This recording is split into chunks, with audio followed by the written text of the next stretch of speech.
There we go. Hey everybody, what's up? I'm Brett Newton, LA Reels, short form narrative production. That's who's sponsoring this video because I'm sponsoring the video myself.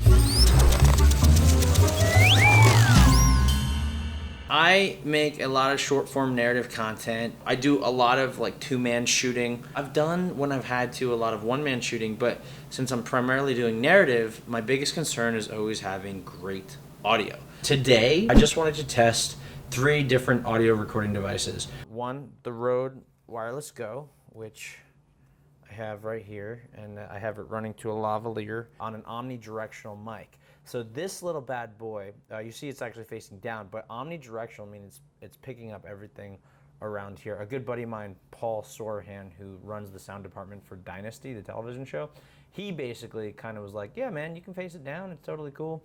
And instead of having the lavs like way up here in the throat, so it sounds all like that, you bring it down a little bit and you kind of have a better, clearer sound. Yeah, so that's why I'm hanging it upside down right there.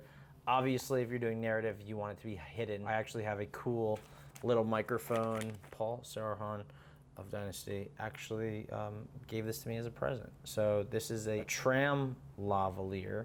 So I actually used it the other day. I taped it on, and man, this little guy picks up a lot, and it doesn't get a lot of interference, which is very cool. I have these vampire clips coming where I can put this on a vampire clip, and then it goes, and then you can literally just drop it in. So I'm interested to see how that works and if that brings convenience when using lavaliers and things like that. But this is a cool little lavalier microphone.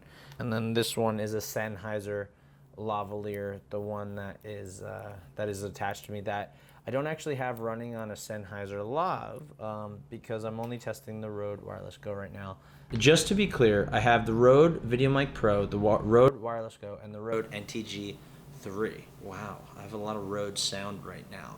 So we'll be able to test different things happening. I have the VideoMic Pro running through a splitter directly into the camera only on the left channel. I have the Rode Wireless Go running into that same splitter running into the camera on the right channel. So I will actually be able to divide those in Premiere Pro.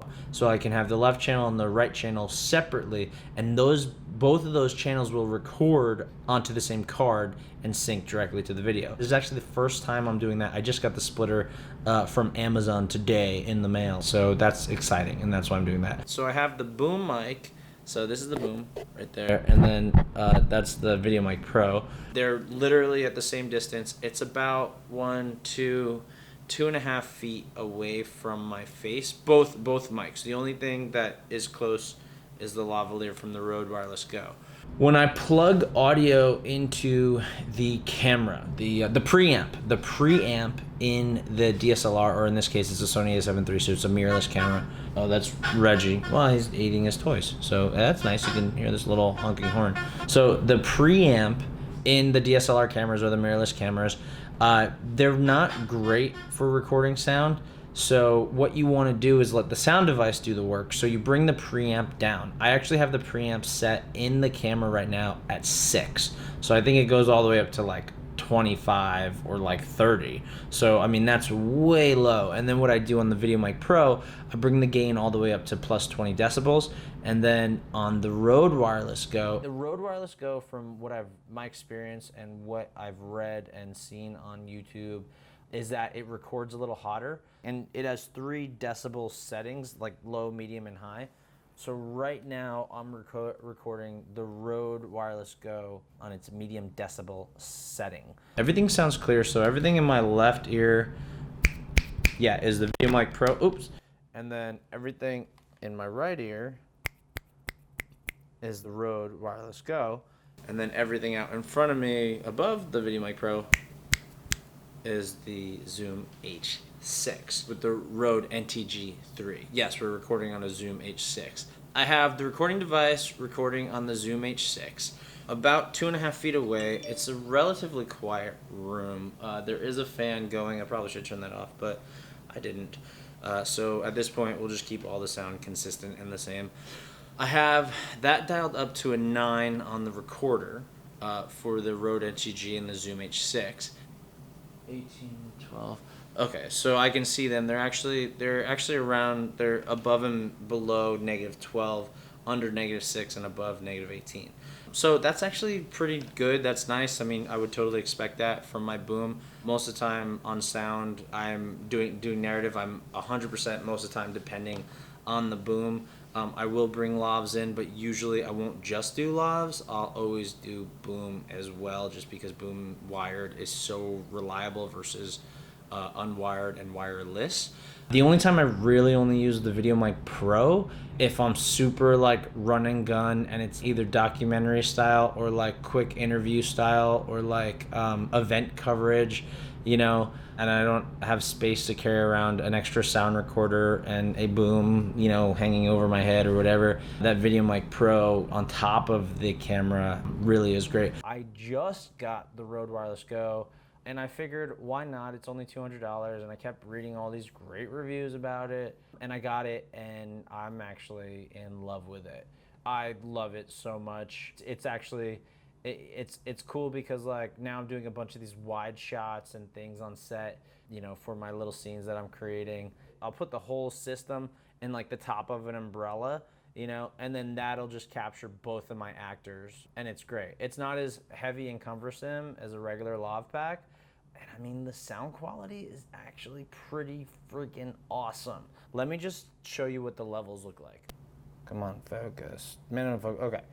So I'm at medium recording distance right now. I clicked twice, once to activate and once to change. And now I'm all the way up. I'm at the highest recording distance. You can hear the ambient sound goes up around. There's a little more, you know, fuzz going on. Now, if I go to the lowest, so if I click twice to activate and then go, now, okay, so now you can hear my voice is a little bit lower, but I'm still like really close to the lavalier. And in post-production, I don't actually mind bringing this up a little bit. It still sounds pretty great. And same thing, if I record high, if the microphone's a little further away, you know, I could bring my sound into Audition and I can take out that, you know, that fuzzy, that extra fuzz. Now let's go back to medium. So here we go. So activate and turn on.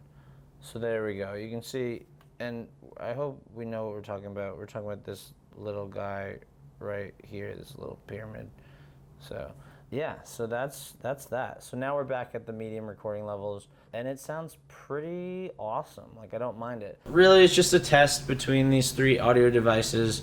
I slit the sheet I slit, beneath the slitted sheet I sit. I slit the sheet I slit, beneath the slitted sheet I sit. I slit the sheet I slit, beneath the slitted sheet I sit. I slit the sheet I slit, beneath the slitted sheet I sit. Ha! Hey! So, what's the difference between snowmen and snow women? Anybody? Anybody? Snowballs. Thank you. Enjoy. Thanks for joining me for this cool little video of sound. I gotta kind of figure out what I'm doing in this whole YouTube thing. I make content all the time, so I gotta figure out what my format is here and what I'm doing. So I'm gonna release this. I think it'll be fun. I did it for me, really, because I'm interested in it. Now, before I start editing, I'm gonna go take my dog out, Reggie, and walk him because he wants to play. He was playing with his toy, and where is he? Reggie. Oh wait, hang on, I gotta take a picture of the setup.